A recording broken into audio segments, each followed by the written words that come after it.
Bom dia a todos oficialmente, né? A gente já estava aqui conversando, mas essa escola bíblica dominical é gravada para aqueles que gostam de ficar um pouco mais na cama. Tá frio, não tem problema nenhum, tá? Vamos começar com uma oração? Senhor Deus, nós te louvamos, nós te rendemos graças, nós te adoramos, reconhecemos que precisamos de ti, principalmente em tempos tão difíceis, Senhor. Abre o entendimento da tua palavra, que o Senhor fale diretamente conosco. Amém. E que o Senhor continue a trabalhar durante a semana, em nome de Jesus. Amém, Senhor. Vamos lá. Então, eu queria falar algumas coisas genéricas, só lembrando para vocês. A gente está trabalhando com as epístolas de João, tá? Epístola ou carta é a mesma coisa. E, do ponto de vista geral do Novo Testamento, é uma linguagem típica, é um tipo especial que a gente vê no Novo Testamento. O Novo Testamento ele é diferente na composição do Antigo. Isso não quer dizer que a mensagem seja diferente, ela absolutamente se sobrepõe, ela é conclusiva do Antigo Testamento, mas o Novo Testamento ele é escrito em grego e tem como público todo o universo das pessoas. Então, como regra geral, a gente tem diferentes formas de literatura no Novo Testamento. Isso é importante para a gente entender, senão a gente faz confusão com a Bíblia. Então, os 4 primeiros livros da Bíblia, ou Evangelhos, são livros biográficos, que tem a pessoa de Jesus como Messias de Israel, como enviado de Deus, cada um com uma característica para um público diferente. Nós temos o livro de Atos, que é uma biografia da igreja. E se vocês prestarem atenção, o livro de Atos não tem fim. Por quê? Porque ele deixa em aberto a continuidade da história da igreja, tá? E as epístolas, elas são cartas mesmo.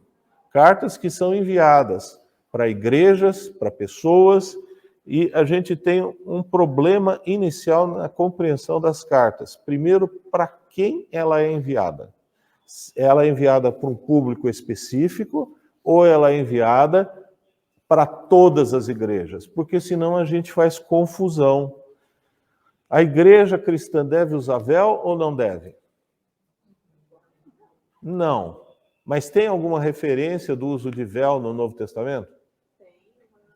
Tem? Para qual comunidade? De Corinto. Por quê? Porque dentro da cidade de Corinto, que era uma cidade grande para a época, até hoje seria de 100 mil habitantes, o pessoal fala, lá você tinha a prostituição cultual. O pessoal fala que existiam aproximadamente 5 mil prostitutas religiosas. Já pensou que legal? Tá? E era uma religiosidade. A gente não tem isso mais dentro, por enquanto, daqui a pouco começa. A não ser um grupo que é proscrito, que chama Meninos de Deus, que a maioria nunca ouviu falar, tá? Mas que trabalha com a sexualidade para atrair para a sua religião, tá? Você pode estar certo que se abrisse agora uma igreja do sexo dos últimos dias, ia estar lotada, não é? Tá? Então, nesse ambiente, Paulo vai, prega, começa uma igreja forte, e tem muita prostituta que se converte. E as prostitutas cultuais, porque elas faziam aquilo lá como religiosidade, elas tinham uma característica, qual que é? Elas raspavam a cabeça. Então, nesse sentido, Paulo fala, olha, é legal que vocês coloquem o véu para se identificar que vocês largaram a prostituição dentro do culto. Então, isso é um aspecto muito particular. Eu estou falando de uma referência, mas tudo que vocês analisarem nas cartas, você deve colocar dessa maneira. Isso se aplica para a realidade de hoje, isso é particular para aquela igreja, isso como eu tenho que interpretar de acordo com as outras mensagens da Escritura. Tá? E a última linguagem, a gente tem o livro de Tiago, que é uma carta meio perdida no Novo Testamento, entre aspas, que é chamada literatura de sabedoria, tá? E por que ela é meio perdida? Porque a essência da sabedoria cristã ou judaico-cristã, ela está no livro de Provérbios, no livro de Eclesiastes, tá? E nos Salmos. E você tem um pouquinho em cada coisa, mas esse que é o contexto. Então, quando você vai ver o livro de Tiago, ele está falando uma sabedoria particular dentro da igreja. Tá? Ele complementa. Isso que a gente tem que tomar cuidado. Porque o Novo Testamento ele é complementar ao Antigo. Ele especifica algumas coisas que podem ser confusas no Antigo. E algumas coisas ele diz, não precisa mais fazer isso, porque isso agora a interpretação é outra. O exemplo típico de que mudou a conotação é o sábado. No Antigo Testamento, para o povo judeu, era muito importante guardar o sábado. Por que se guardava o sábado? Quem tem ideia? Por quê? Porque alguém descansou no sábado. Porque alguém descansou, perfeito. Mas qual era a finalidade para aquele povo? Era assim, nós vamos descansar porque Deus descansou? Ou é outra finalidade? Porque aí era um período que eles trabalhavam a semana toda e tinha um período de descanso. E a Bíblia, no Velho Testamento, sempre tem o período de descanso. Era só para descanso? Você está certo, mas é só período de descanso? Pode falar? Dedicação ao templo. Dedicação ao Senhor, porque o templo não era todo mundo que ia, cuidado. O pessoal ia na sinagoga, por exemplo. Se a gente tivesse aqui, fosse judaico, a gente seria uma sinagoga, tá? O que seria a sinagoga? Você teria a leitura da Torá, você teria cantoria. Se fosse hebraico ou judaica, tem muito recolhimento de oferta, né? Tá? O pessoal fazia negócio na sinagoga, o pessoal ajudava o pessoal dentro da sinagoga, então ele tinha um contexto muito mais amplo, tá? Social, a gente procura até ter isso, um contexto social, um contexto de participação, mas não iam todos no templo. Então a ideia do sábado, dentro do 613 mandamentos, Luciano, 16, 13, né? 13. Dentro de 613 mandamentos, era de você ter um dia para você refletir sobre Deus, tá? Porque senão o pessoal não refletiria sobre Deus. Aí Jesus fala, olha, não precisa guardar o sábado porque ele fala que ele é o sábado. Ele mesmo é o sábado. Então, diferentemente de guardar um dia, a gente tem que lembrar todos os dias da obra de Jesus, tá?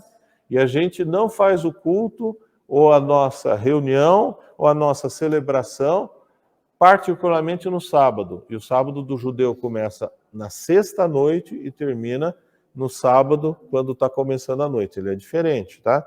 Por que a gente não faz isso?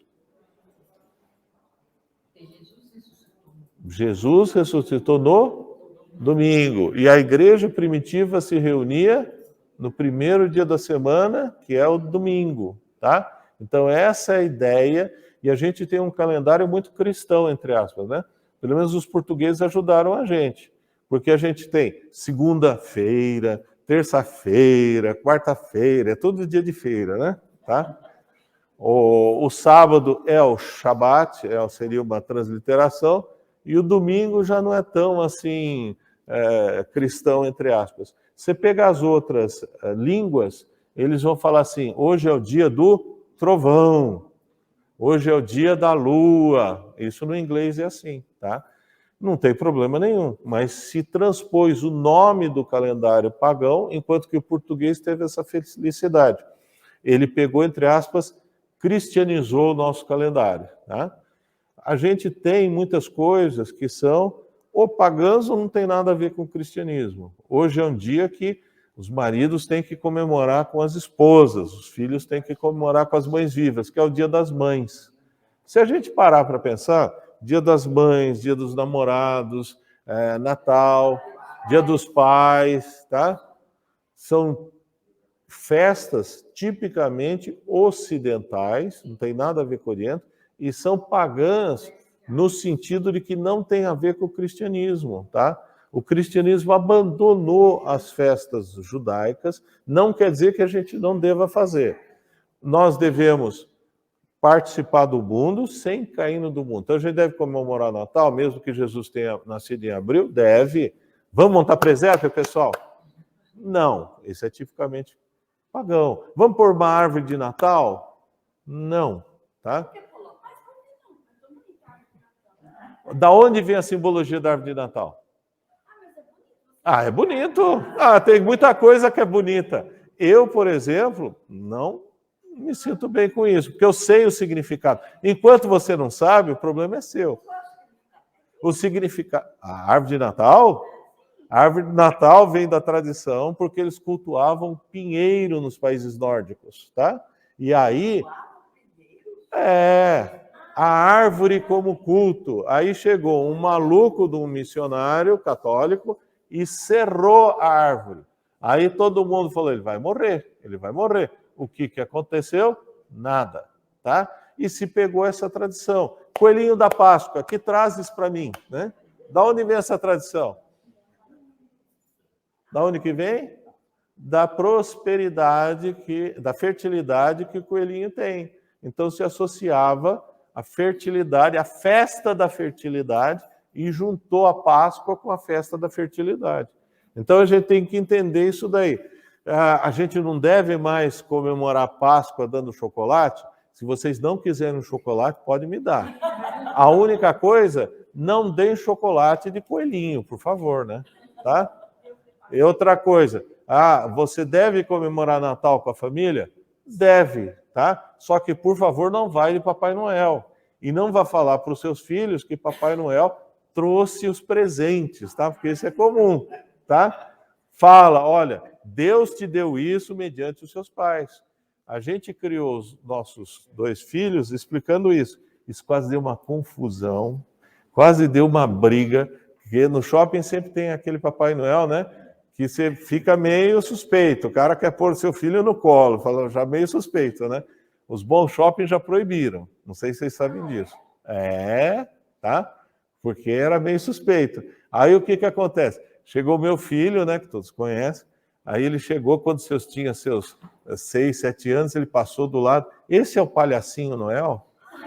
Porque ele associou que quem se fantasiava era palhaço. Tá? Não fui eu que falei. Eu só expliquei, olha, aquele lá é um moço, e o Natal é uma festa comercial que vem nos Estados Unidos. Se você pegar na Europa, eles têm o dia de São Nicolau. Já ouviram falar disso? É até mais razoável, tá? A gente não deve acreditar em santo, nada disso. Por que era festa de São Nicolau? Porque era alguém que num dia do ano juntava um monte de coisas para a criança e distribuía naquele dia para as crianças pobres. Então ficou sendo chamado Dia de São Nicolau, o dia que você dá presente para as crianças. O judeu tem um problema crônico com isso. Por quê? Porque você imagina filho de judeu falando, papai, por que aquele lá ganhou e eu não ganhei nada? Ou eu tenho que ganhar sempre as coisas, não é isso? Eu tenho que ganhar dinheiro, tenho que ganhar das pessoas. Por que eu não ganho nada? Então eles inventaram na festa das luzes, que é Hanukkah, tá? Que nesse dia os pais dão presentes, porque normalmente Hanukkah cai mais ou menos no dezembro, entendeu? Então não tem problema comemorar as festas, só que, por favor, entendam o que ela significa. Cristianizem as festas.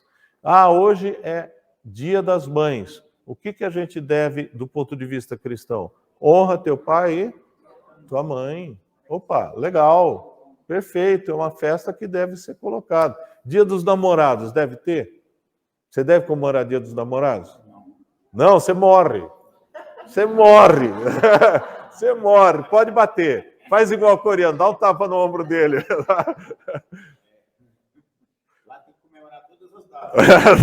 Saiu bem. Aí, bom, aí, saiu bem. Então, por quê? Porque é um dia que você fala, não, esse dia em particular eu vou lembrar. Agora, o Wagner, que gosta mais de ser chamado de Vaguinho, isso me dá uma confusão tremenda, porque quando fala, conhece o Vaguinho, falam, Vaguinho? Quem é Vaguinho? Eu fico pensando um metro. Aí ele falou uma coisa, é melhor vocês que são namorados, casados, até darem presentes fora de data, tá? Porque nessa data, Dia dos Namorados, todas estão esperando, tá?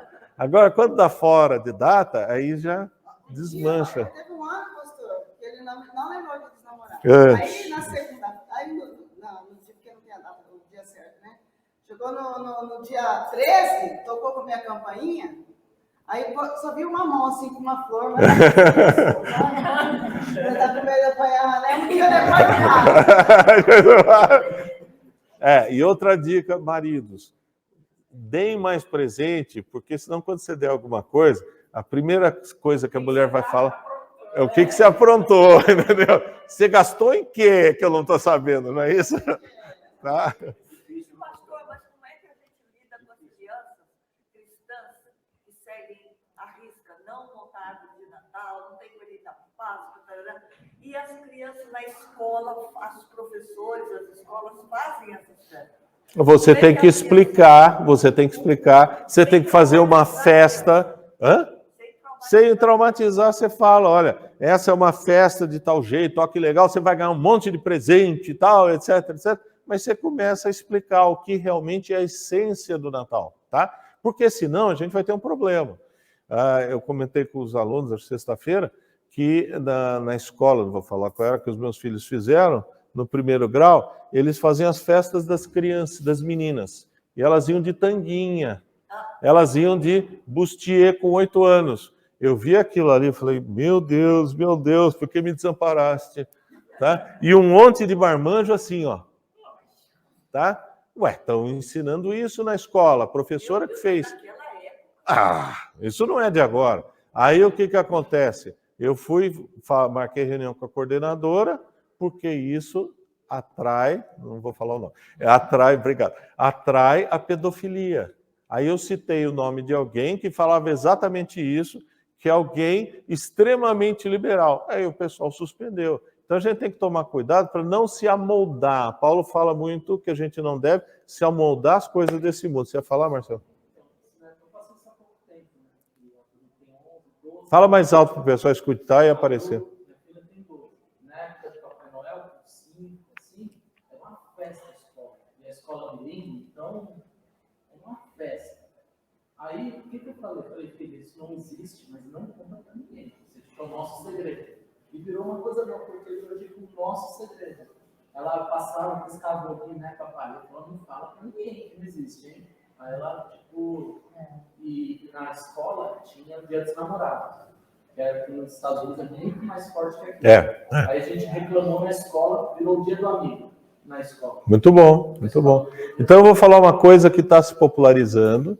Já entrou no Brasil, as escolas de particular já estão fazendo, tem uns 10 anos, que é Halloween. Halloween dá para cristianizar? Não, meus filhos não vão nesse dia. No carnaval, ela já sabe desde muito pequenininha que é dia livre para ela não precisa ir para a escola. Perfeito. Aí a gente passa o dia livre. Então vem cá, vamos marcar uma reunião de trabalho para vocês no Fogo de Chão. Vocês vão? Vão ou não vão? Eu vou. Se não for, me dá o ingresso. Olha, vou falar o nome. Nunca fui. Só sei porque eu li. Cuidado, hein, tá? Alguém vai falar assim, nós vamos fazer uma reunião de negócio no Café Fotô ou no Bahamas. Deus me livre. Eu não vou mesmo, tá? Como exemplo pessoal, eu criei a maior confusão. O pessoal fez, quando faz planejamento estratégico, mas você conhece isso daí. O pessoal fica 2 dias no hotel, vai à diretoria, aquelas coisas todas lá. Vem uma empresa de consultoria, aí fala, olha, a meta vai ser tanto para a empresa, vai não sei o quê, etc, tal. E aí, normalmente, o pessoal faz um jantar de encerramento. A empresa que eu era diretor fizeram uma festa de encerramento e chamaram 2 odaliscas para fazer dança do ventre, tá? E aí eu fiquei na minha sentado, eu e um outro. Aí o pessoal foram dançar com as moças, tal, com as 2 lá. Aí um deles falou assim, você não vai porque você é crente? Aquela coisa típica, né? Eu falei assim, eu falei assim, nem pensei nisso. Eu pensei em outra coisa. Eu pensei se minha esposa estivesse aqui e tivesse um cara seminu dançando, se ela fosse. Eu não ia gostar. O que aconteceu? Todo mundo parou e foi sentar. Porque caiu a ficha, entendeu? E eu desarmei quem veio falando que eu era religioso, entre aspas, tá? Mas ninguém estava se pegando, ninguém estava fazendo nada, mas tem coisas que você vai ser chato e você não vai ceder. Você está num grupo de pessoas que não te conhecem. Você tem que tomar muito cuidado com o seu testemunho, tá? Vamos lá, vamos ler texto bíblico, porque isso é só a introdução. Não, não é. Ah, não, faltou coisa, faltou boa, João. Faltou um. E o livro de Apocalipse, que quem souber tudo que está escrito lá me avisa, porque ninguém sabe até hoje, que é um livro simbólico, que tem a finalidade de só dizer que Deus é o Senhor da história, Deus criou em Gênesis e Deus reconstrói ou destrói no livro de Apocalipse? Reconstrói. E ele fala sobre a situação do final dos tempos, tá? O final dos tempos é o estudo da escatologia, que depois de João a gente volta para trabalhar com ele, tá? Vamos abrir em 1 João. Epístola de João. As 3 epístolas são particulares ou são universais? Universais. Quando é particular, você tem que entender o contexto, ver se pode ampliar ou não. A carta de João, as 3, elas são universais. E a primeira, particularmente, ela é muito rica em ensino teológico. Quando a gente fala ensino teológico, a palavra bonita, né? Ensino teológico, teologia, o que é isso? Nada mais é do que ensinar algumas coisas sobre a revelação de Deus, tá? E a gente vê que tem pessoas que são muito bem formadas e não entendem absolutamente nada da revelação de Deus. E tem pessoas com um nível de escolaridade mais baixo e que entendem absolutamente tudo da revelação de Deus, tá? Vamos lá. 1 João 5, a gente vai ler de 1 a 5. A gente não vai conseguir avançar muito, mas não tem problema.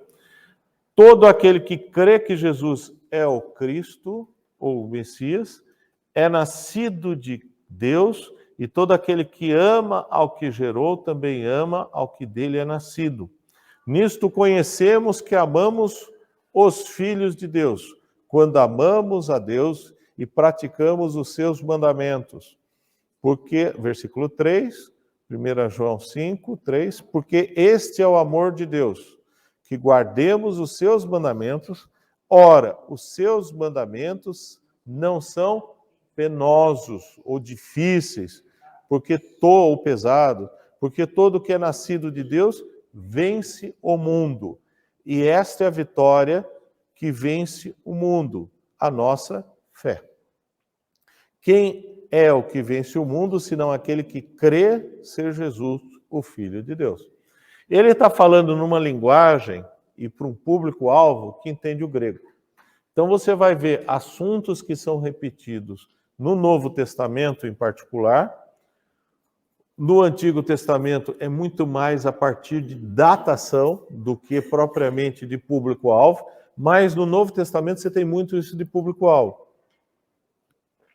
E João está escrevendo para um público-alvo que é grego. Um público-alvo que pensa de outro jeito. Isso é muito interessante porque a gente deve tomar muito cuidado com o nosso público-alvo. Você vai falar com o público-alvo X, você fala de um jeito. Você vai falar com outro. Eu fui dos Gideões Internacionais, aqueles que dão as bibliazinhas, né? Vocês conhecem. Que é um ministério joia, tá? Super legal. E eu era o preletor. Dentro de cada regional, porque são regionais, eles escolhem um preletor e o auxiliar para levar o que é a mensagem gideônica. Ou seja, aquele que vai explicar o trabalho para as igrejas do que os gideões fazem. E eu ia. E eu, dentro do treinamento que era dado por escrito, eles enfocavam muito. Cuidado com o seu público-alvo. Então, se eu ia para uma igreja pentecostal, eu falava 50 glórias, 3 aleluias, levantava o braço, eu falava alto. Se eu ia para uma presbiteriana, vocês estão aqui todos agora, não podia olhar do lado, tá? Então isso é muito particular. Você tem que entender muito bem isso. Uma vez eu fui para uma igreja batista fundamentalista, o pastor de lá, super legal, super boa gente, só que ele é fundamentalista, tá? E na hora de sair de casa, eu peguei uma Bíblia da NVI. Se mostrar para um fundamentalista uma Bíblia da NVI, ele pisa, bate, chuta. A gente ainda fala, olha, cuidado, tem umas coisas que não são bem assim, a gente é mais light. Olha, e a gente usa na mensagem de uns 5 versículos. Deus conseguiu dar sabedoria de eu falar os 5 versículos, só fazendo de conta que eu estava olhando na Bíblia, na visão, na tradução corrigida e fiel, que é a versão mais, entre aspas, fundamentalista que tem. Não tive motivo para dar nada de problema. Todos gostaram, não sei o que, bem formal, gravatinha e tal. Na hora que eu saí, ele chegou para mim, você saber, que ele é americano, você saber que esta Bíblia, senhor, é herética. Herética. Porque ele fala em inglês, tá? Ele está aqui no Brasil, não quer voltar para o Estado, é uma bênção ele. Mas ele é fundamentalista, tá? Eu respeito ele porque ele é coerente. Existem pessoas que são fundamentalistas e não são coerentes, tá? Eles negam a ação do Espírito Santo. Aí o filho fica doente, eles levam para uma igreja pentecostal para orar. Porque na igreja deles não pode orar impondo as mãos, tá? Então tem essas coisas aí. Mas ele é bem coerente, é uma bênção, evangeliza. Então não é uma crítica a ele. Eu estou mais colocando que a gente deve se adaptar ao ambiente que a gente está. E as escrituras têm muito isso. Vamos ficar um pouquinho no texto, depois a gente vai ampliar. Todo aquele que crê, versículo 1, que Jesus é o Cristo, tá? Ele vai nessa pequena passagem, né, falar de assuntos essenciais no ensino cristão. Ele vai falar que Jesus é o Messias, tá? Toda a essência da salvação de Deus, toda a repactuação, ela se baseia no Messias. Temporalmente, o pessoal do Antigo Testamento acreditava que viria um Messias. O pessoal da época de Jesus e que viu o sacrifício é aquele que acreditou que Jesus era naquela situação o Messias. E nós reconhecemos que Jesus é o Messias, que ele veio, que ele vai voltar, tá? Então essa ideia da ceia que a gente acaba sendo, para alguns é muito rotina, tá? Para mim particularmente que veio do ambiente católico, que era um negócio ritualístico, é uma essência do que Deus deixou, do que Jesus deixou como ordenança para a igreja. Por quê? Porque toda vez que vai fazer a ceia, você está falando, Jesus vai voltar. Essa é a essência da ceia. Essa é a essência que a gente tem que tomar cuidado, tá? Então ele começa dizendo que Jesus é o Cristo. E da onde ele vem? Nascido de Deus. Aquele que vem de Deus. A ideia daquele que toma a posição sacrificial. A gente perdeu muito esse contexto de religião com sacrifício. Por quê? Por causa do cristianismo. O cristianismo acabou com esse conceito, tá? A gente só vê nas igrejas, nas religiões africanas, que é o candomblé, umbanda, quimbanda. Mas na época de Jesus, isso era muito comum. A ideia sacrificial. A gente vai voltar para isso? Provavelmente vai voltar. Porque dentro da construção da Bíblia, a gente vê que existe uma evolução e depois existe uma queda e retorno. Nós estamos voltando à época de Jesus. Nós estamos voltando à época que a homossexualidade ela é propositiva se estimula, tá? Nós estamos vivendo a época que a homossexualidade é não somente favorecida, mas como ensinada. Nós estamos vendo algumas coisas muito estranhas agora, a ideia do transexual, né? A Cláudia deu um exemplo de um cantora gospel, aí, sei lá o quê, né? Se você falou, não vou falar o nome. Era um cantor gospel que virou cantora gospel, tá? Então, a gente está vivendo muito essa situação.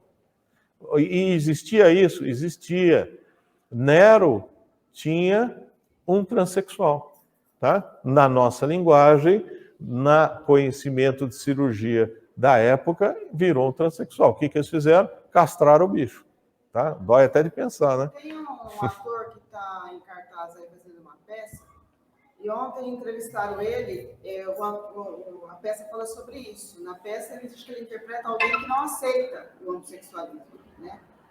E aí na hora da entrevista ele disse assim, que o mundo mudou, que as pessoas que continuam, que pensam assim e continuam pensando, elas vão ser deixadas de lado, porque elas são retrógradas, e esse pensamento hoje, a maioria das pessoas tem. Então, essas pessoas serão a minoria. Então, elas vão sofrer e muito. Elas vão ser abandonadas. Ele disse isso. Tá certo. Eu acho que isso daí, o verdadeiro cristão vai ser cada vez mais um bicho esquisito. Tá? Por quê? Porque a gente tem conceitos que são diferentes.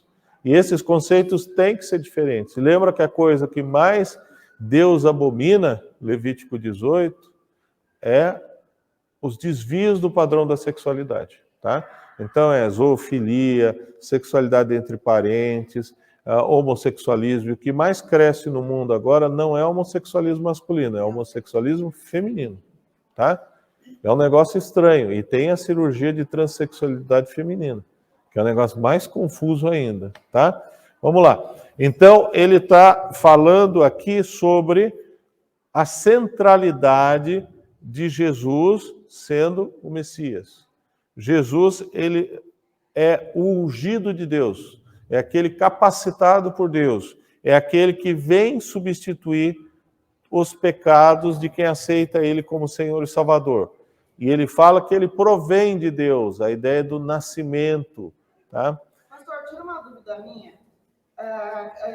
Quando Jesus começou seu ministério e ele começou a fazer os milagres, curava e tudo, todas as pessoas que obtiveram cura é porque elas criam que ele era o Filho de Deus.